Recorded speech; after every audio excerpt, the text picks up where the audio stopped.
Okay, so we're gonna, while we're cooking or baking or stuffing, we're gonna make use of the oven as well for some time there. So it's been about 8 minutes, and we're not in a hurry, but we want to be sort of quick about this because what we're gonna do, we're gonna roast some vegetables in a separate tray, but right alongside our beautiful stuffing.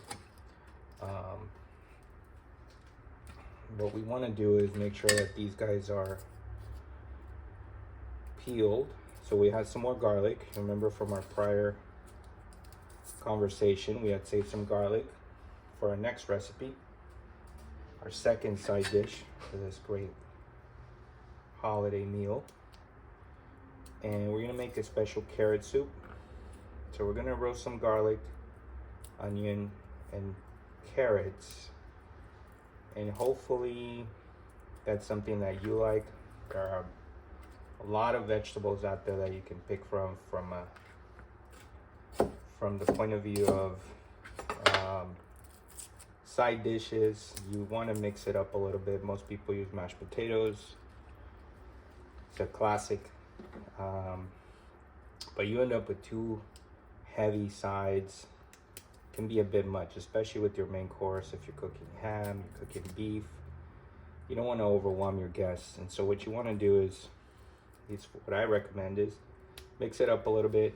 Still vegetable side, still good fiber, still a good balance and flavor.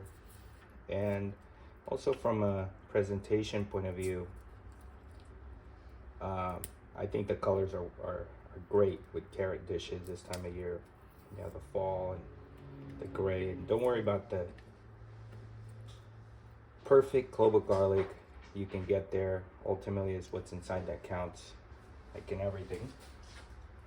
And so you want to do this a little bit like this. You don't have to mince it or smash it. You're gonna eventually combine this in a puree of sorts. It's really just there to give itself up for flavor. And you just kind of want to make sure that it's opened up and ready to share what it grew up for, which is a wonderful garlic taste. And as far as the onion is concerned, you want to also slice it up, kind of like you usually do.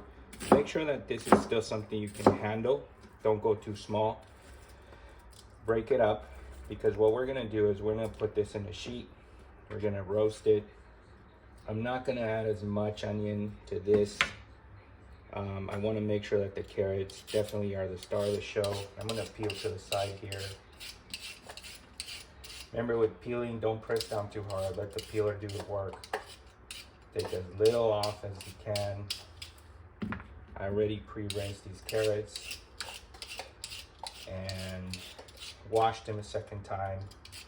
Again, whoever you're sharing your meal with trusts you to be careful with the food. Make sure it's clean.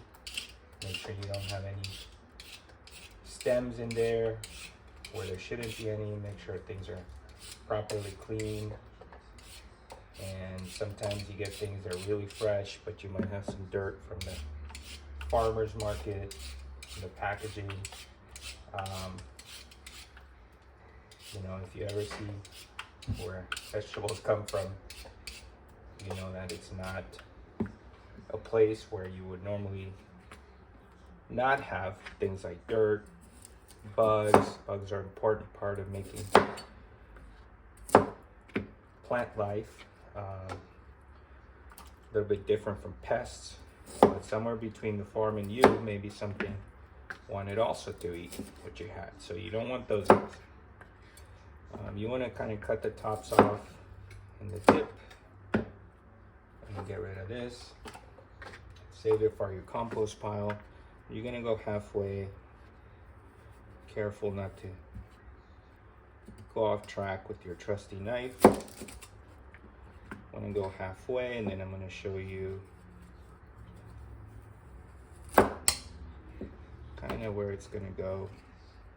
If you wanna go across the middle, you can.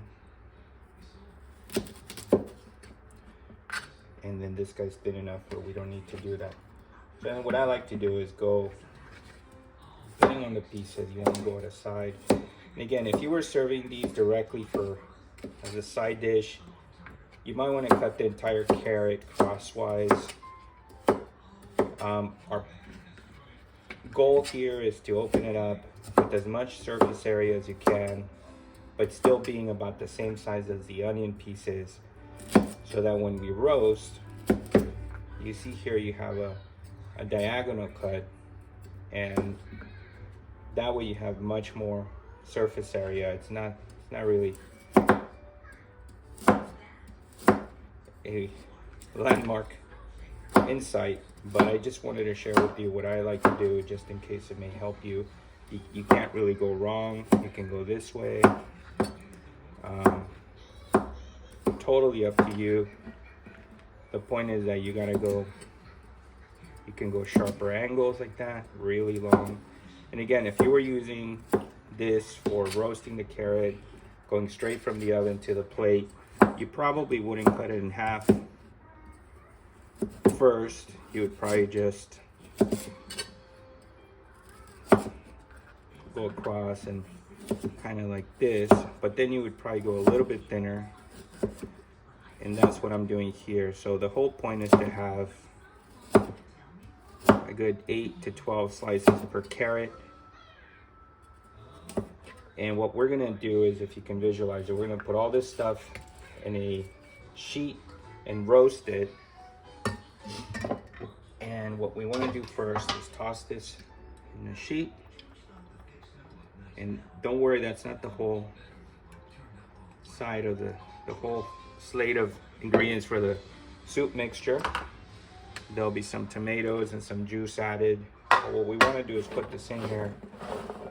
You can combine this separately if you want.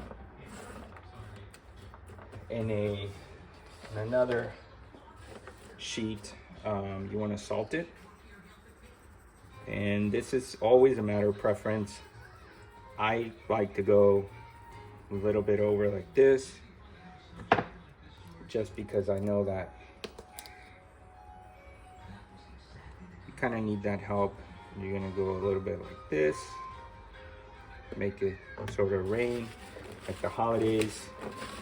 If you're in the West Coast, in the East Coast, in the middle of the country, you're in the rest of the world, snow is the same color everywhere in the world. And it reminds us that it's one world to share, and food is what brings us together. And so you want to spend your time kind of massage this a little bit, and you can see where the oil is all over it, and it's ready for roasting.